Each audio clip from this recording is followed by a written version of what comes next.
우리가 세상을 살아가면서 늘 많은 사람들을 만나면서 그렇게 살아갑니다.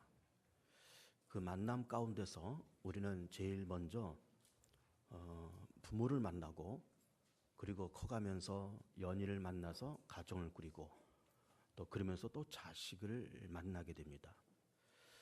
그래서 우리는 여러 사람들을 만나면서 가장 기초적이고 가장 먼저 이렇게 생기는 그 인간 관계가 무엇인가 하면은 그것이 바로 가족입니다. 그 가족 가운데서는 또 부부가 중심이 되는 거죠. 전혀 낯선 환경에서 살았던 남자와 또 전혀 낯선 환경에서 살았던 여자가 서로 만나서 부부가 되고, 그리고 또 거기서 자식들이 태어나고, 그러면서 가정 공동체가 이렇게 만들어져 갑니다. 그러면서 뭐 20대 후반 혹은 30대 초반에 결혼을 했다 그러면은 우리가 한 80년 이렇게 넘어 산다 그럴 때 적어도 한 50년 이상 부부가 그렇게 살아가고, 그러면서 자식을 낳으면서 또 그 자식들이 또 크면서 또 결혼을 시키고 또 손주를 보고 또 빠르면은 증손자까지도 보면서, 그게 우리는 이게 다양한 인간 관계 속에서 그렇게 살아갑니다. 그러면서 그것이 부부가 되었던 부자가 되었던 그런 인간 관계가 잘 유지되기 위해서 그것이 무엇이 필요한가라고 할 때 오늘의 설교의 제목처럼 서로가 잘해야 된다, 이런 말씀을 드리고 싶은 겁니다. 서로가 다 잘해야 됩니다. 남자는 여자에게, 여자는 남자에게, 그리고 부모는 자식에게, 자식은 부모에게 서로 잘할 때 그 인간 관계와 공동체가 참 평안하게 은혜스럽게 또 이것이 끝까지 유지되어 갈 수 있다, 이런 말씀을 드리고 싶은 겁니다. 서로 잘해야 된다. 오늘 우리는 본문을 신명기 26장을 보았습니다. 26장 16절부터 마지막 절까지 말씀을 이렇게 놓고 보면서 하나님께서 출애굽하는 민족한테 주시는 말씀이거든요. 전반부에는 하나님께서 계명과 율법을 주시고, 그리고 또 너희들이 이제 건너가면 너희가 심지 않은 포도원, 파지 않은 우물, 또 집과 성체를 다 주겠다. 네, 그렇게 말씀하시면서 너희가 마음과 뜻과 성품을 다해서 나를 사랑해라, 나를 따르라, 그렇게 말씀하시면서 오늘 16절부터 말씀 보시면 이렇게 말씀이 기록되어 있습니다.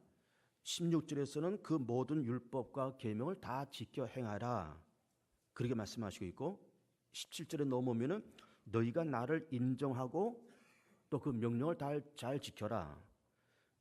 18절부터는 여기서 이제 그 접속사가 없지만은 그러면이라는 접속사를 넣어서 생각하면은 이해가 더 빠를 것 같습니다. 그러면 여호와께서 너희를 보배로운 백성으로 삼아 주시겠다. 그리고 너를 뛰어난 민족으로 만들어 주시겠다. 그리고 명예와 영광을 주시고 너희 민족을 여호와의 성민으로 그렇게 만들어 주시겠다, 이렇게 말씀을 하시고 있는 거예요. 그러니까 너희가 나를 한번 인정해 봐. 너희가 나를 여호와로 인정하고, 나를 하나님으로 인정하고, 나를 창조주로 인정하고, 내가 십계명을 주고 또 모든 율법을 준 것을 너희가 정말 마음과 뜻과 성품을 다해서 이것을 지키겠다라고 나한테 한번 고백을 해봐. 또 그렇게 한번 살아봐. 그러면 내가 너를 보배로운 백성으로 여호와의 성민으로 뛰어난 민족으로 명예와 영광을 줄게, 이 말씀을 하시고 있는 겁니다. 다소 좀 전문적이고 좀 다소 딱딱한 그런 표현이지만은 이 말씀을 우리가 말하기 좋고 듣기 좋게 이 말씀을 딱 요약한다 그러면은 이 말씀이 바로 뭔가 하면은 하나님께서 야, 너하고 나하고 서로 잘해보자, 그 말이에요. 서로 잘해보자. 너희들 나한테 한번 잘해봐. 나도 너희들한테 잘해줄게. 내가 잘할 테니 너희들도 한번 잘해봐라, 그런 이야기인 겁니다. 아주 중요한 얘기죠.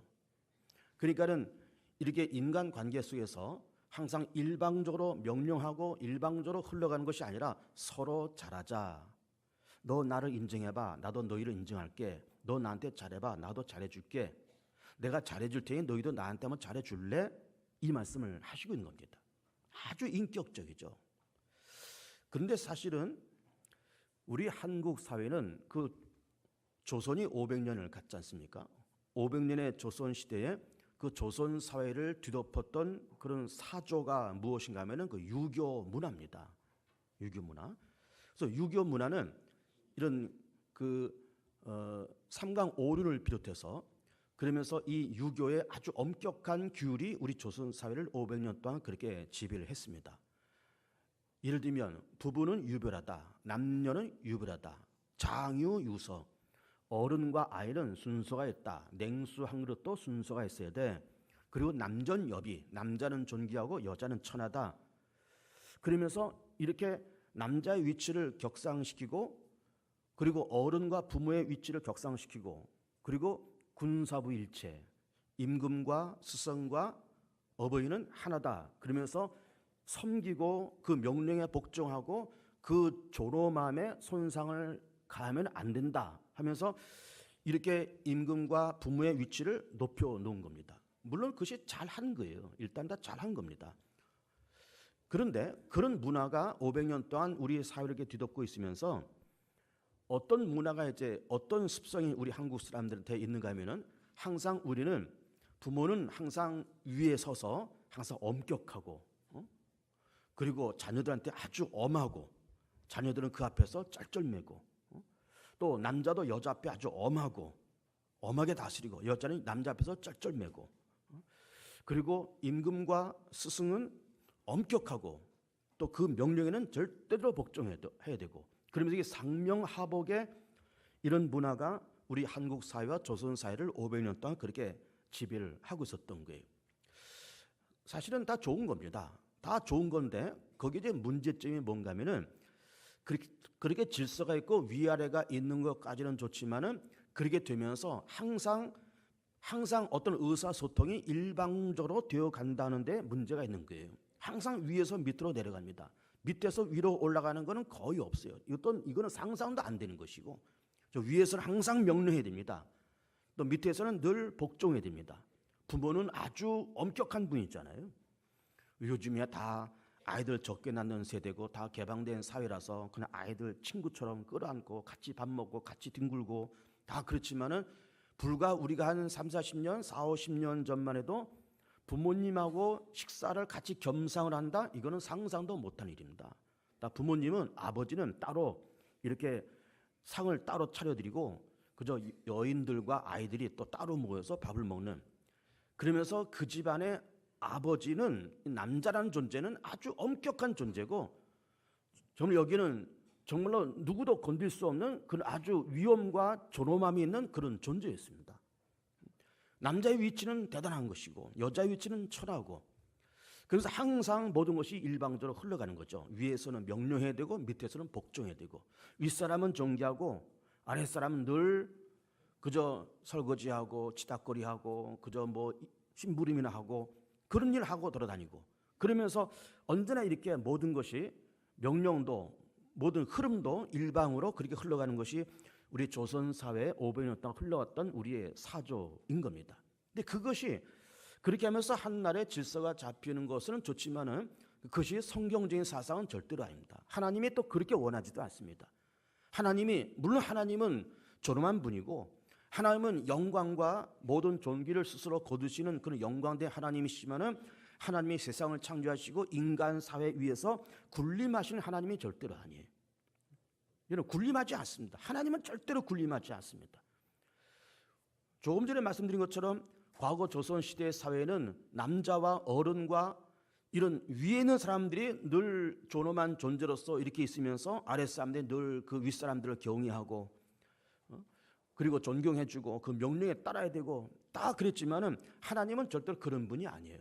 세상을 창조하시고 인간을 창조하시면서 그런 인간 세계 속에서 이렇게 군림하고 명령하고 야 이거 들어 안 들으면 죽어 까불지 마 너희들 까불 때야 죽어 때릴 거야 이렇게 막 엄격해서 막 몽둥이를 휘둘리고 주먹을 휘두르는 그런 하나님이 절대로 아니에요.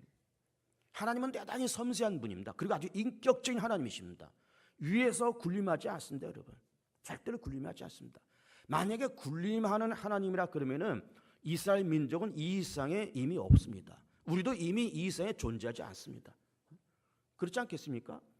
하나님께서 아브라함을 통해서 이스라엘 민족을 세우셨잖아요. 주전 2000년입니다. 그럼 지금으로부터 4000년 전이에요. 그런데 하나님께서 이스라엘 민족을 그렇게 선택하시고 이스라엘 민족 위에서 군림하신 하나님이실까요? 십계명 주시고 모세를 통해서 계명 주시면서 지켜, 안 지키면 너 국물도 없다. 그러면서 이스라엘 사회를 막 때리고 저주하고 군림하고 그렇게 하셨다 그러면 이스라엘 민족은 이 지구상에 존재하지 않습니다. 우리도 마찬가지예요.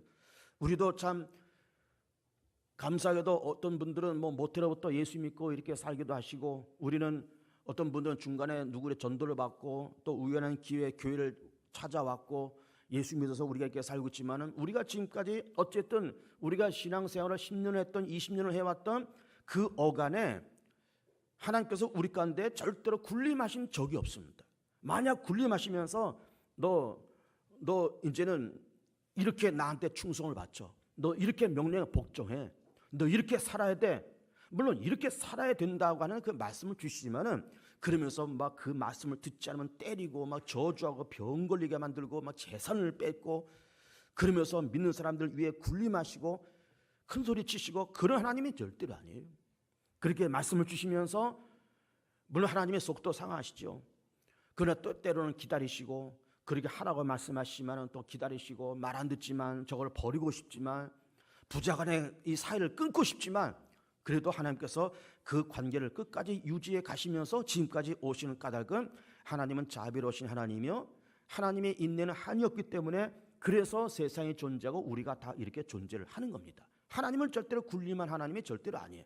오늘 이 말씀 속에서도 이 말씀을 가만히 보면은 말씀드린 것처럼, 너희가 나를 여호와로 인정하면 나도 너희를 보배로운 백성으로 인정해 줄게, 여호와의 성민이 되게 만들어 줄게, 뛰어난 민족으로 만들어 줄게, 너희와 나하고 좀 잘 살아보자, 서로 잘하자, 이 말씀을 하시고 있는 거예요. 서로 잘하자, 이 말씀을 하시고 있는 겁니다. 여러분, 교회도 그렇습니다.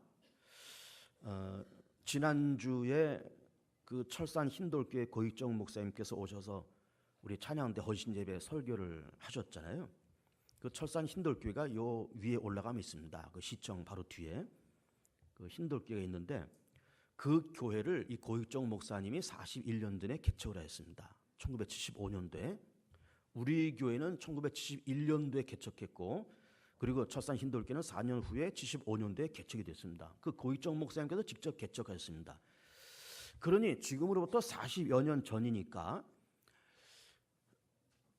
뭐 그 당시 광명시를 사셨던 분들이 혹 계시는지 모르지만은 별로 기억하는 분들이 많지는 않을 겁니다. 아마도 그냥 뭐 그때 살지 않았을지라도 우리가 연상해 보시는 것은, 이 광명시가 좀 서울 외곽에 조금 이렇게 좀 낙후된 지역이었고, 거기다가 무슨 이런 도로 시설이나 교통 시설이 제대로 돼 있질 않아서, 우리 광명시 오래 사셨던 분들이 늘 하셨던 말씀이, 이 광명에서는 마누라 없이는 살아도 장화 없이는 못 산다, 그랬었습니다. 뭐 그냥 도로 포장이 잘 안 돼 있으니까 비 오면 그냥 푹적푹적 빠지고, 그랬던 지역이고, 그런 지역에 우리 교회가 71년도에 개척되고 흰돌교회가 75년에 개척이 됐습니다. 그리고 41년 동안 목사님께서, 이 고 목사님께서 목회하시다가 올 연말에 은퇴를 하시는 거예요.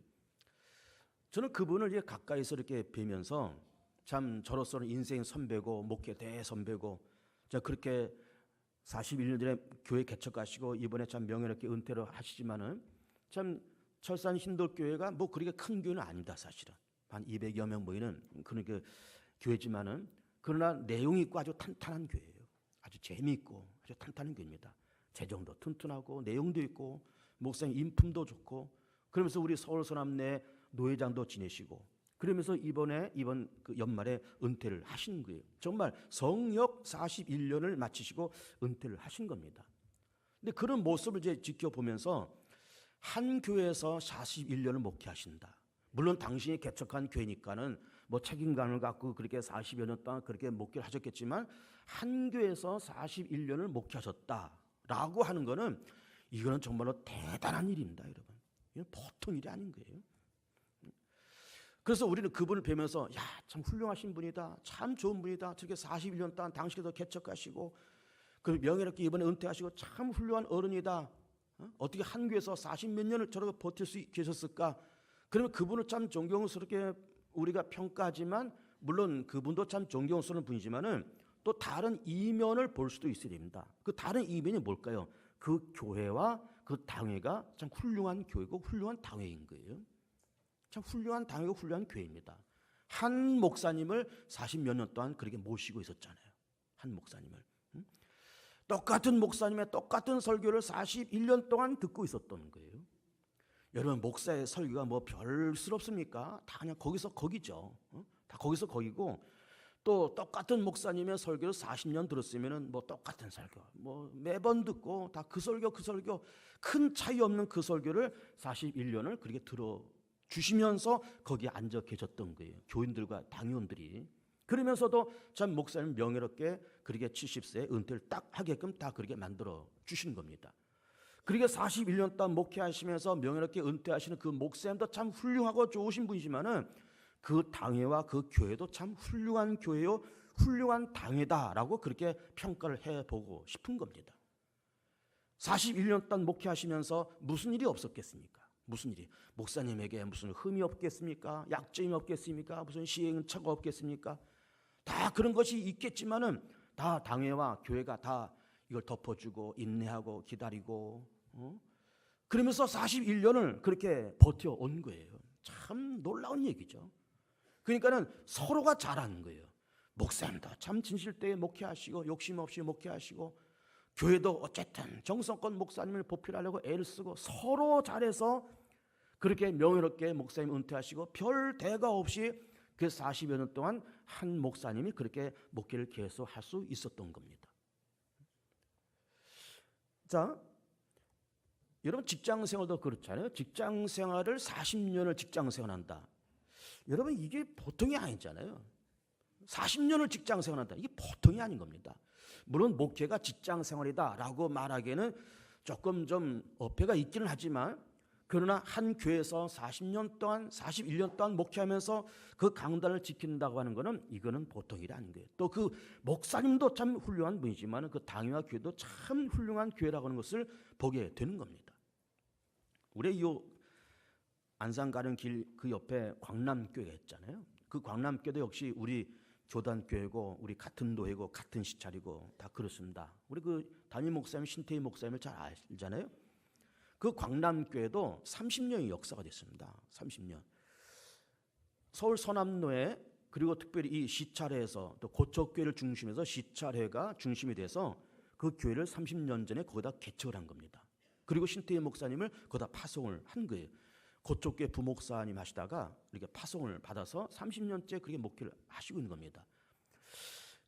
여러분 그 광남교회를 아시겠지만 그 주변이 민가가 별로 없습니다. 주택이 별로 없습니다. 대부분 그냥 무슨 물류센터, 공장 이런 것들이지 주택이 별로 없습니다.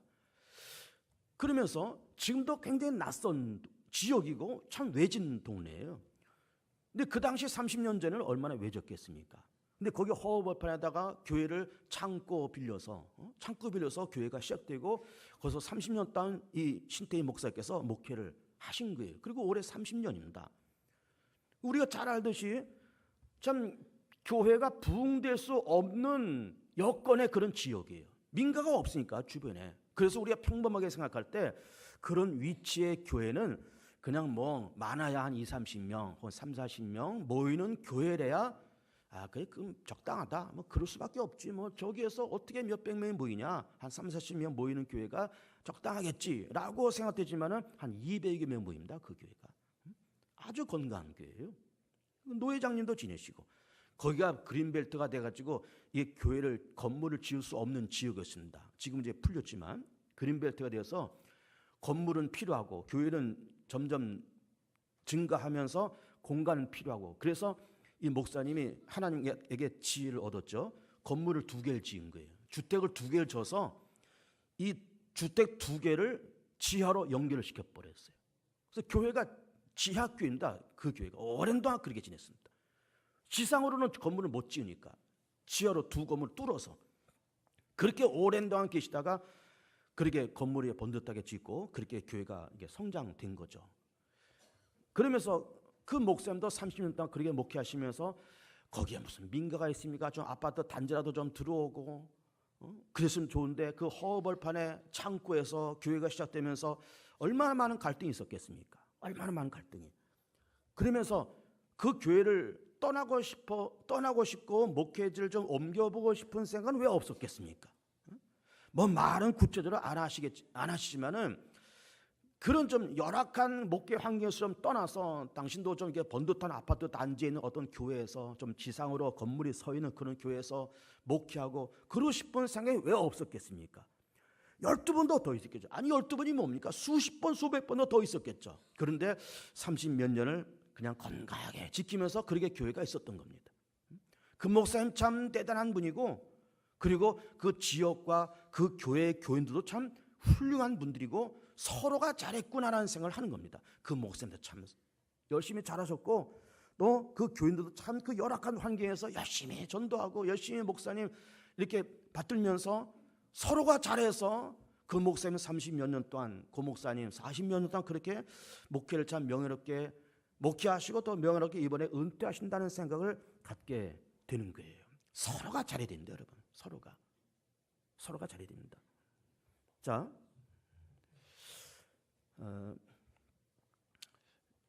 믿음이라는 것이 뭘까 한번 생각해 보세요. 믿음이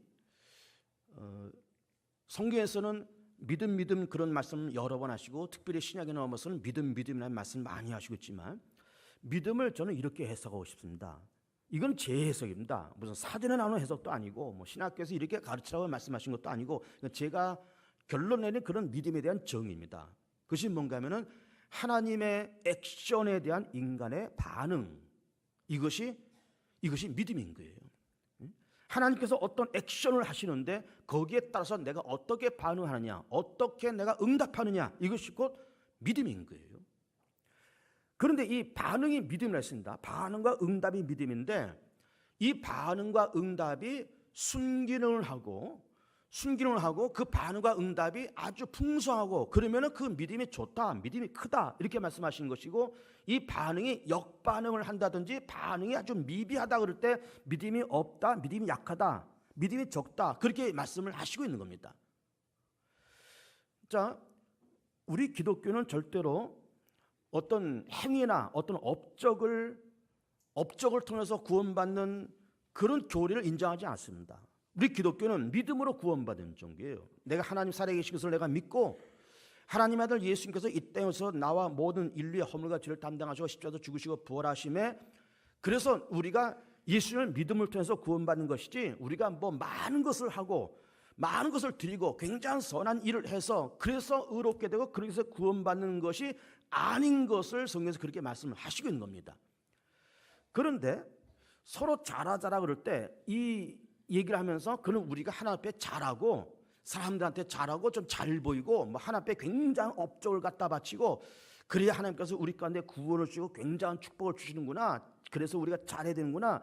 그런 의미로서 잘하자는 말이 아니에요. 제 얘기를 잘 들어보세요. 그래서 믿음이 뭐냐는 것을 우리가 잘 이해를 할 필요가 있는 겁니다. 자, 믿음이란 말씀드린 것처럼 하나님께서 하시는 어떤 액션에 대한 우리의 응답, 우리의 반응 이것이 믿음이라고 그렇게 말씀을 드렸습니다. 몇 가지 예를 들어볼게요. 자, 우리가 지금이 10월 중순인데 불과 2달 전만 해도 우리가 8월이었고 그때 다 휴가철이었잖아요. 그래서 뭐 여유가 되는 분들은 다 들러 산으로 혹은 계곡으로 아니면 여유가 있으면 외국으로 그렇게 휴가들 다녀오셨을 겁니다. 그러면 믿음이란 무엇일까? 순반응과 좋은 반응이란 무엇일까? 우리가 그렇게 산과 바다와 자연을 이렇게 바라보면서 참 하나님께서 세상을 참 오묘하게 신비롭게 잘 만드셨구나. 하나님께서 정말 신묘막측하게 세상을 만드셨구나 하면서 그 자연을 보면서 창조주 하나님을 바라보고 그 자연을 통해서 하나님의 영광을 드러내고 하나님을 찬미할 수 있는 그런 믿음, 그런 생각, 이것이 바로 믿음이고 이것이 바로 순반응입니다. 그런데 그 아름다운 자연을 바라보면서 아무런 생각이 없다. 그냥 저거는 산이고 저거는 바위고 저거는 물이고 아무런 반응이 없다라고 하면은 그것이야말로 믿음이 없는 것이고 그것이야말로 반응이 없는 것이고 그것이야말로 역반응의 그런 것이죠. 그래서 믿음이라고 하는 것은 하나님께서 하신 것에 대한 우리의 순반응과 우리의 풍성한 반응이 이것이 믿음인데, 그럼 이걸 두 번째 예를 든다 그러면은 노아의 홍수 사건을 들 수가 있습니다. 하나님께서 죄가 가득 찬 이 세상을 바라보시면서 하나님께서 사람 만드신 거, 세상을 만드신 것을 후회하실 때 내가 물로 세상을 심판하리라. 그리고서는 노아에게 배를 만들라고 말씀하시잖아요. 그러면서 노아가 하나님의 말씀에 순종해서 120년 동안 방주를 만듭니다. 방주를 만듭니다. 그럼 120년 동안 방주를 만들었을 때 사람들이 노아에게 그런 말을 얘기를 안 했을까요? 노아 영감님, 도대체 지금 뭘 하시는 겁니까? 배 만든다? 왜 만드신 겁니까? 이러저러해서 만든다? 하나님께서 이 죄악에 가득 찬 세상을 만드신 것을 후회하신단다. 노아나 인간을 만드신 것을 후회하시면서 한탄하신단다. 조금 있으면 물로 세상을 심판하실 텐데 우리 식구와 우리 짐승 한 세 다 들어갈 텐데 너도 만약에 생각이 있다 그러면 비 올 때 나한테 찾아와. 아니면 그 전이라도 나를 찾아와. 그럼 나도 너를 배에 태워줄게. 그런 얘기를 안 했겠습니까? 그 어진 노아가, 그 믿음 있는 노아가 그런 말 안 했을까요? 무수하게 많이 했겠죠. 그런데 정말로 비가 오고 세상에 물로 뒤덮였을 때 그러면서 하나님께서 정말로 이 죄로 가득 찬 세상을 물로 심판하는구나 라고 이걸 깨닫고 정말로 노아에게 찾아서 우리를 좀 그 배에 타게 해달라고 그렇게 만약에 했던 사람이 있었다 그러면 노아가 아마 태워줬을 텐데 성경을 보면은 아무도 찾아오지 아니했고 노아의 8 식구 외에는 아무도 그 배에 타지 않았다고 그렇게 말씀하시고 있는 거예요. 참 놀라운 얘기입니다. 그래서 120년 동안 배를 만들면서 세상 사람들은 노아 영감을, 노아 그 노인네를 빈정거리면서 우습게 봤겠죠. 저 노인네 정신이 지금 돌았다. 저 양반 지금 치매가 왔어. 아니 마른 하늘에 무슨 비가 와. 또 비가 설령 온다 하면 뭐 한 며칠 온 다음에 좀 홍수도 좀 나고 좀 그럴 수는 있겠지만 무슨 비가 내려와서 뭐 산이 다 뒤덮고 온 지구 따위 다 물로 뒤덮고 생명 있는 것은 다 물에 죽고 무슨 그런 일이 어디 있겠느냐. 그러면서 태평세월 그렇게 있었던 겁니다. 아무런 반응이 없는 거예요. 아무런 순반응이 없는 겁니다. 결국은 그들은 다 죽었습니다. 신약에 넣으면 그 유명한 백부장 이야기가 나옵니다. 예수님께서 3년 동안 공생을 하시잖아요. 3년 동안 많은 일을 하셨습니다. 말씀사역, 예언사역, 병든 자 고친 치유사역, 또 귀신 내쫓는 축사사역, 죽은 자도 살리시고 가난한 자를 먹이시는 공개사역, 이런 걸 쭉쭉 해나가시면서 많은 사람들이 그렇게 해나가시는 예수님의 3년 동안의 공생의 사건을 보면서 아, 저분은 정말 하나님께로부터 온 분일 거야. 하늘로부터 온 분일 거야. 우리가 오랜 동안 기다렸던 메시아가 틀림없을 거야 라고 생각하는 사람이 있었는가 하면 저 예수 죽이자 라고 생각했던 사람도 부지기수로 많았던 거예요. 유대 정부가 그 대표적이고, 그리고 예수님 심판받을 때 죽이시오 십자가에 못 박으시오, 바라바를 놔주고 예수를 죽이시오 라고 소리질렀던 사람들도 다 역반을 일으켰던 사람들입니다. 놀랍지 않습니까? 똑같은 시대에 똑같은 역사를 만들었지만 어떤 사람은 예수는 베드로의 고백처럼 주는 그리스도시요 살아계신 하나님의 아들이십니다 라고 고백하는 사람이 있었는가 하면 어떤 사람은 죽여라 얘기하고, 똑같은 인물에 똑같은 시간 속에 어떻게 그렇게 반응이 다르냐 이 말이에요. 놀랍잖아요. 그래서 믿음이라고 하는 것은 하나님께서 하시는 그 액션에 따라서 우리가 어떻게 순기능으로 이거를 반응을 할 거냐라고 하는 것이 믿음이고, 그 믿음이 있으면 사는 것이고 믿음이 없으면 죽는다는 거예요. 그래서 의인은 믿음으로 말미암아 산다는 거예요. 그런데 예수님께서 그렇게 3년 동안 공생하시면서 그 유명한 백부장 사건이 나옵니다. 백부장의 하인이 병들었습니다. 이 백부장이 예수님에게 찾아와서 예수님, 내 하인이 지금 병들어 죽게 됐는데 좀 고쳐주십시오 이렇게 얘기합니다. 그랬더니 예수님께서, 그 백부장이라는 말은 부하 100명을 거느리고 있는 장교란 말이고 로마 사람입니다. 유대인 입장에서 봐서는 이방인이에요. 이방 사람인 백부장이 와서 예수님에게 하인을 고쳐달라고 말하고 그러고 있는데 예수님께서 그렇게 자기를 찾아니 백부장이 대견한 겁니다. 야, 참 사람들이 나를, 어떤 사람은 빈정거리고 나를 팔려고 지금 유대 정부에서는 그런 일을 꾸미고 있고, 그래 너는 이방 사람에도 불구하고 네 하인이 병들었다고 나한테 찾아서 병 고쳐달라고 그러는구나. 그래 가자. 그랬을 때 이 백부장이 하는 말이 예수님 오실 것 없습니다. 그저 여기서 말씀만 하시면 내 하인이 그 즉시로 나을 줄 내가 믿습니다. 나도 백부장이고 내 밑에 100명의 부하가 있는데 내가 이렇게 하라면 이렇게 하고 저렇게 하면 저렇게 하고 일사불란하게 내 말에 의해서 내 부하들이 움직입니다. 그러니 주님께서 굳이 우리 집에 오실 것 없이 말씀만 하시면 말씀대로 내 하인이 그 즉시로 나을 줄 믿습니다 라고 얘기했더니 예수께서 하시는 말씀이 내가 이스라엘 나라에 이만한 믿음을 찾아본 적이 없다는 거예요. 이만한 믿음을 본 적이 없다. 그러면서 네 믿음대로 되라 그렇게 말씀하셨고, 그렇게 되라라고 딱 잘라서 말씀하셨던 그 순간에 이 백부장의 하인이 나았다는 거예요. 백부장이 집에 갔더니 정말 하인이 나았어요. 너 언제 났냐? 한 2시간 전쯤 나았다. 물론 성경에 2시간이라는 말이 없지만 예를 들어 2시간 전에 나았다라고 얘기하는데 그 2시간을 가만히 역추적해 보니까는 예수님께서 내가 이스라엘 가운데 이만한 믿음을 찾아보지 못했다. 네 믿음으로 되라 라고 얘기하셨던 그때가 바로 그때였다 이게. 그래 똑같이 예수님께서 3년 동안 공생을 하셨지만은 어떤 사람들 죽여라 그러고 어떤 사람은 주는 그 시를 살으시 하나님의 아들이시고 여기서 내 하인 낳겠다고 말씀만 하시면 그 시로 내가 낳겠다고 그렇게 고백하는 사람이 있는가 하면은 그 반응이 천차만별이었다 이면 천차만별.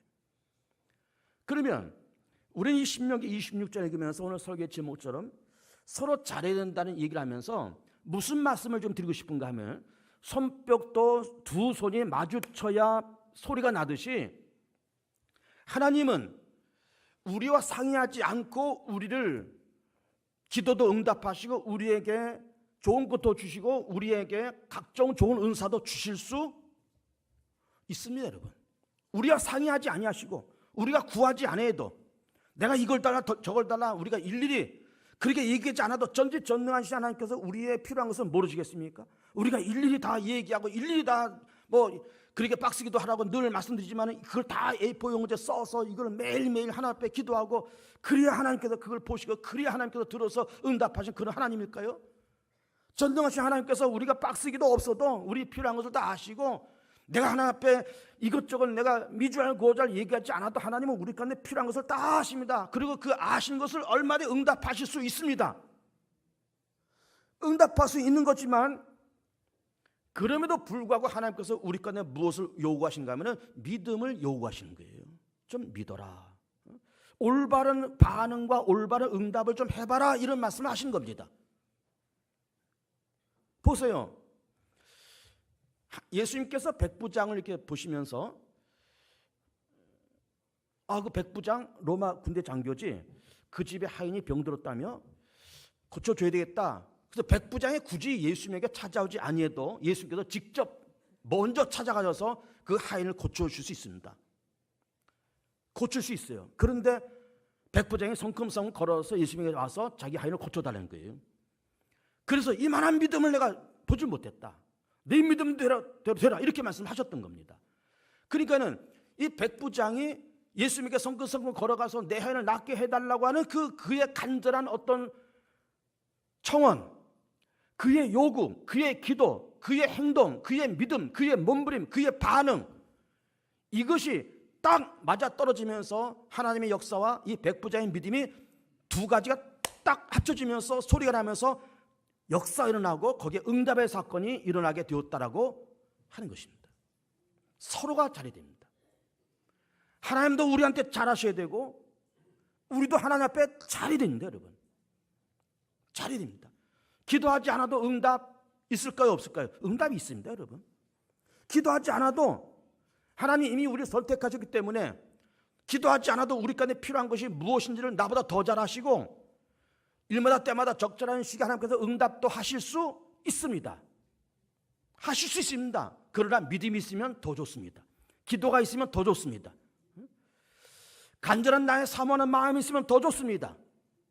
하나님께서 응답하시지만은 우리가 기도하기 때문에 응답하신 것이 아니고 우리가 뭐 금식하고 작정 기도하고 빡시 기도하고 그래서 응답하신 것이 아니라 하나님은 응답하시지만 우리가 기도하는 것이 너무나도 보기가 너무나도 아름다워서 우리가 은혜를 받으려고 애를 쓰고 응답받기를 애를 쓰고 기도하면서 애를 쓰고 주일 성수하려고 애를 쓰고 몸부림치는 그 모습이 너무나 아름답게 보이기에 응답하셔도 기쁨으로, 주셔도 넘치게, 응답하셔도 기분 좋게, 그렇게 응답하시는 하나님 것을 믿어야 됩니다.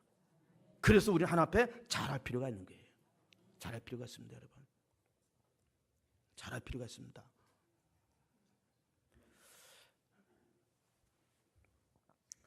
기복사상이 늘, 그것은 좀 부정적으로 우리가 늘 그렇게 평가합니다. 사회에서도, 교회에서는 너무 기복사상을 말한다, 그런 얘기를 합니다. 기복사상이라는 거는 복을 비는 신앙이다, 그 말이에요. 복을 기대하는 신앙이다, 그 말이에요. 그래서 이 기복사상이 뭐 나쁘다, 뭐 기독교에서 너무 기복사상에 치우쳤다, 그런 말을 많이 하지만은 저는 개인적으로 놓고 볼 때 기복사상은 그렇게 비난받을 말이 절대로 아니라고 봅니다. 아니, 예수 믿는 우리가 하나님의 자녀인데, 자녀가 하나님 앞에 복을 기대하는, 복을 비는 그 모습이 왜 나쁜 겁니까? 얼마든지 하나님, 나 이거 좀 주십시오, 이렇게 좀 해결되게 주십시오, 이거 고쳐주십시오 라고 하면서 기복신앙을 가지면서 정말로, 그러면서 다만 방법은 정당하게, 내가 복을 받고 싶은 마음, 기도 응답 받고 싶은 간절한 마음을 품고, 그리고 내가 주 앞에 나와서 진실된 마음으로 예수 이름으로 간절히 기도할 때 그렇게 기도하는 것이 왜 나쁘겠습니까? 그러면서 하나님께서 구하고 찾는 그 기도를 기뻐로 응답하셨듯이 기복신앙은 절대로 나쁜 것이 절대로 아닌 거예요. 우리는 이 세상을 살아가면서 모두가 다 서로 잘할 필요가 있습니다. 남편은 아내에게, 아내는 남편에게, 부모는 자식에게, 자식은 부모한테 다 잘해야 됩니다. 내가 부모니까 너 말 들어, 내가 남자고 넌 여자니까 여자 내 말 들어, 내 말대로 해야 돼. 응? 그런 시대는 이미 갔습니다, 여러분. 갔고 서로가 잘해야 됩니다. 남편과 아내가 서로 잘해야 되고, 부모와 자식이 서로 잘해야 되고, 시어머니, 며느리가 서로 잘해야 됩니다. 그런데 누가 더 잘해야 될까요? 윗사람이 더 잘해야 됩니다, 여러분. 윗사람이 더 잘해야 됩니다. 부모가 자식한테 더 잘해야 되고요. 미안하지만 시어머니들이 며느리한테 더 잘해야 됩니다. 더 잘해야 됩니다. 어른이 더 잘해야 되고요. 더 잘해야 됩니다. 그래야 그 가정이 건강한 거예요. 그 가정이. 저도 조금 더 잘하랍니다. 저도 조금 잘할게요. 또 우리 당회도 더 잘할 겁니다, 이제. 그리고 여러분도 가정에서 더 잘하시고 하나님 앞에서 더 잘하세요. 저 더 잘하기 위해서 예수도 잘 믿으시고, 더 잘하기 위해서 기도하시고, 더 잘하기 위해서 주일 성수하시고요, 더 잘하기 위해서 헌금생활도 더 잘하시고요. 헌금생활 잘하고 주일 성수하니까는 복을 주신 것이 아니라, 잘하고 싶으니까는 주일 성수하고, 잘하고 싶으니까는 기도하는 것이고, 잘하고 싶으니까는 내가 더 봉헌하고 싶은 것이고, 잘하고 싶으니까. 이해가 됩니까? 잘하세요. 오늘 말씀이 그겁니다. 나를 한번 인정해봐. 그럼 내가 늘 보배로운 백성으로, 뛰어난 백성, 여호와의 성민으로 만들어줄게. 이 말이 뭘까? 너희들 나한테 잘해봐. 나도 잘해줄게. 나도 잘할 테니 너도 한번 나한테 잘해봐. 이 말씀을 하시고 있는 겁니다. 서로 잘하십시오. 그러면서 화목한 가정, 화목한 교회, 하나님과도 화목해서 범사가 형통해 나가는 복 있는 성도들 되시기를 축복합니다.